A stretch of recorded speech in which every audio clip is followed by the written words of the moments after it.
Hey everybody, I'm Brian, I'm Jay. and this is Real Talk. And today we are going to talk about the do's and don'ts when you're in a home loan process. Stick around.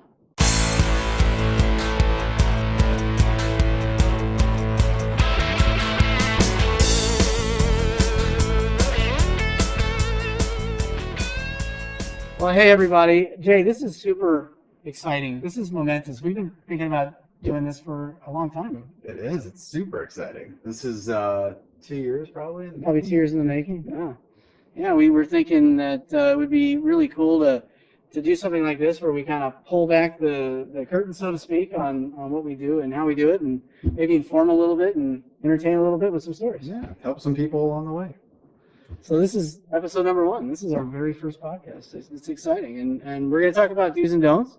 We've got a long list. We're gonna focus on the don'ts and probably highlight maybe 4 or 5. So this list. So let's back up just a second, Brian. So A little background. the origin of this document. So we've had so many stories and so many customers over the years that we decided that it would be a really good idea to kind of share some of these things that people should do and people shouldn't do as it relates to the loan process. So when you're buying a house and you need to get financing, there's some things that you should do and there's some things that you shouldn't do. And so that's the kind of the origin of this list. So Yeah. we've got some good stories. I think it's always challenging when you're buying a house to know exactly what to do. But there's definitely some things that you should not do, such as. Should we jump right in? Let's just jump right in. Let's just do this. Number 1, don't quit your job in the middle of a loan process. It seems kind of obvious, right? Like You would think, yes. no job, no income, no loan, right? Yeah. But I have a great story about this. So it was maybe 6 months ago. We had a buyer who was purchasing a home, and I would later find out that 2 weeks into our loan process, his job left him. So it wasn't his fault. And he very dutifully reached out to the real estate agent and let him know what was going on. And the real estate agent, in a gigantic vote of confidence, says to him, Which is tremendous, by the way. which is, yeah, I mean, awesome. Don't worry about it. Brian's great. He'll be able to figure it out. We'll get this sorted out. Don't worry about it. So, and that's awesome.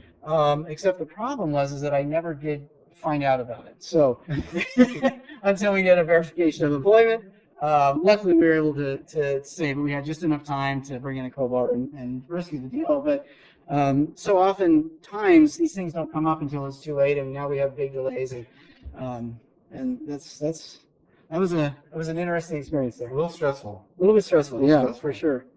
I think you've got a great story on this next one.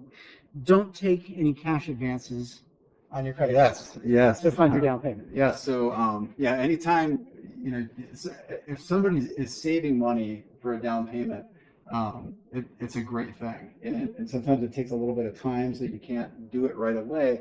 However, we had a situation where the customer actually took a cash advance on a credit card, thinking that would be okay.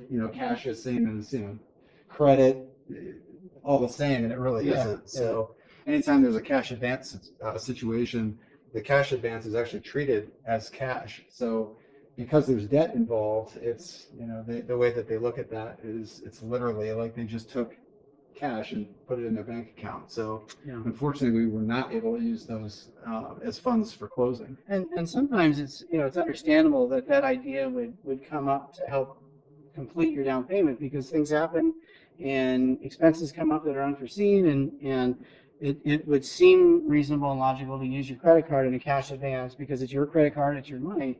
But unfortunately, the underwriting guidelines don't allow us. No, so here's the thing. So not only could we not use the cash advance as it was deposited in their bank account, but then we also had to hit them for the new liability. Right. So the new payment on that credit card based on the new balance. And so it was pretty catastrophic in the end. Yeah. Here's one that I have a story over. Don't make any large purchases when you're in a loan process. Not too long ago, my wife and I were in a furniture store, and we were buying living room furniture, and we got all the way to the end of the whole process, and we're standing there with a guy, and he takes my credit card, and he turns to the register, but then he stops, and he comes back, and he goes, you guys aren't buying a home or refinancing your home right now by any chance, are you? How did he And do that? I'm laughing, and I'm like, I absolutely appreciate that you just asked me that question.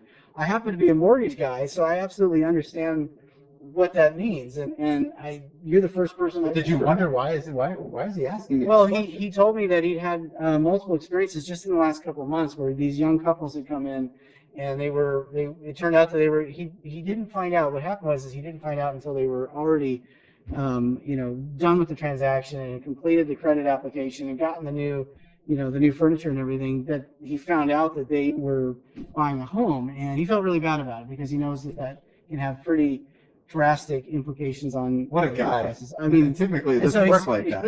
Like, and he says he's done it ever since. But no, we weren't buying or refinancing a home, but that was super cool that he asked. oh my gosh! Same goes with a car. There's always a deal on a car. So Yeah. and it's always a good time to buy a car. Despite what they always say, whether it's the end of the Doesn't matter night, what but time then of year it's it is, always it's a great time to buy a car. So, Yeah, yeah. You need this car now. This is it. today, tonight. Yeah. in This fact. car won't be here tomorrow.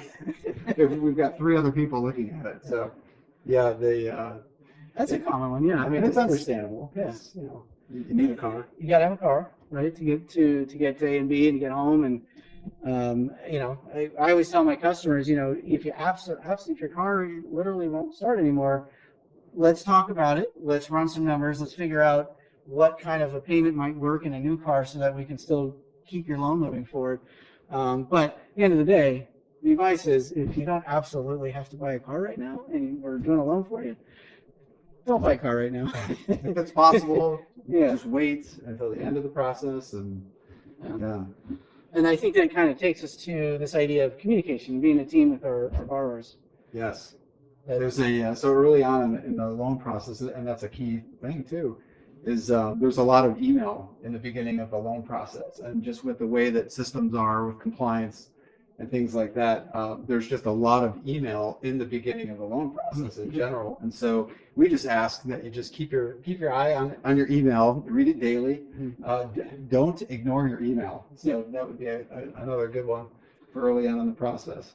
Yeah, and just being, just like we try really hard to be super accessible and available to you to answer all your questions and get you all your updates, timely so you know what's going on.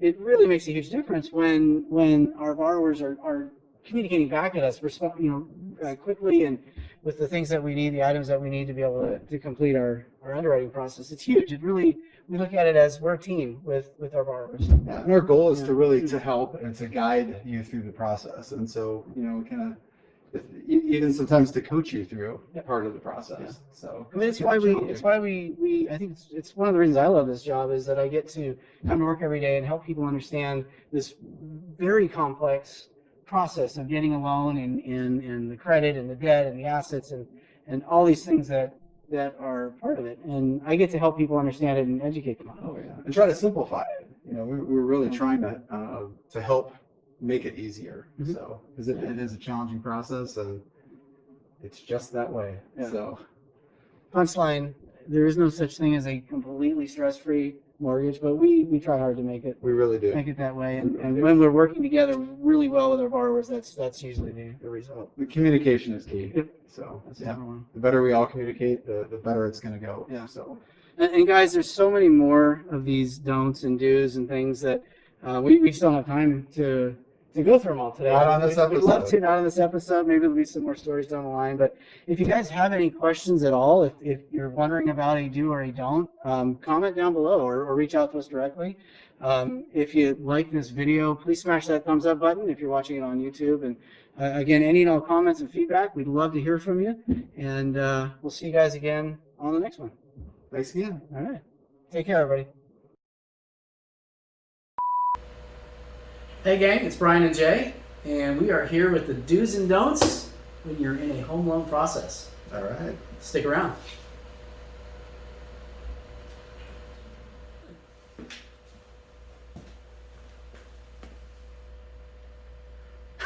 It's getting worse the more takes we have to do. So it flipped around. It's been recording this way. Oh, that's great. And this is our set. This is our break room that we're coming to you from, our new branch office, which we're very excited about. Yes, we are. It's pretty We've cool been place. here since June, so yeah, it's been kind of a crazy year, and Yeah, kind of a whirlwind. But here we are. Yep. And you can tell that we're an actively busy business because we've got the copier That's going right. on. We're working right now. We're working right now, which is awesome. But do's and don'ts, you want to... Yeah, let's just roll right into We're going to roll through this. Just roll right Why into not? it. Why not? So we've had several, probably 1,000 transactions at this point, with several thousand borrowers at this point. And we've gone through these experiences. Can we start over? Yeah, let's start over. No, it was funny.